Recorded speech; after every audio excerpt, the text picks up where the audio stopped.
ত্রিপুরা রাজ্যে বিরোধী দলের এক প্রধান গত পরশুদিন দেখলাম বক্তব্য রাখছেন, খালি পলিটিক্যাল চিন্তা ভাবনা, পলিটিক্যাল মানসিকতা।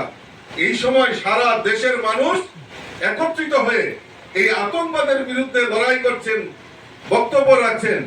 আর এইখানে সেকুলার পার্টি যারা 25টা বছর এই রাজ্যে রাজত্ব করেছে, খালি নিজেদের সুবিধা, নিজেদের ব্যক্তিগত আখের গুছানোর জন্য কাজ করেছেন। গরিব মেহনতি মানুষ থেকে শুরু করে সকলকে বঞ্চিত করে যারা এই 25টা বছর টানা শাসন করেছেন, যেখানে সারা দেশ উগ্রপন্থীর বিরুদ্ধে জেহাদ ঘোষণা করছেন, ধিক্কার জানাচ্ছেন। আর আমাদের রাজ্যে যারা দীর্ঘ 25 বছর, দীর্ঘ 20 বছর টানা মুখ্যমন্ত্রী, একটা উগ্রপন্থীর বিরুদ্ধে শব্দ বলেননি, উল্টা পলিটিক্যালাইজেশন, বিজেপি কে গালি দেওয়া। আরে মূর্খের দল, মানুষ সব জানে, মানুষ সব বুঝে। 2018-তে তার উপযুক্ত জবাব পেয়েছে, 2023-ও পেয়েছে, আগামী দিনও পাবে। কারণ এখন মাথা ঘুরছেন, উল্টা পাল্টা বলছেন।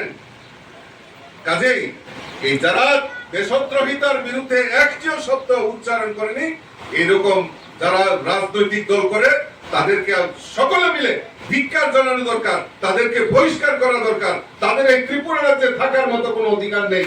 এরকম ভাবে আমাদেরকে কাজ করতে হবে, সংগঠিত হতে হবে। কারণ উগ্রপন্থার বিরুদ্ধে সবাই মনোভাব, কারণ আমরা চাই শান্তি। এ রাজ্যের মানুষ, ভারতবর্ষের মানুষ, আমরা চাই শান্তি। এই শান্তির বাতাবরণ নিয়ে আমরা বসবাস করতে চাই।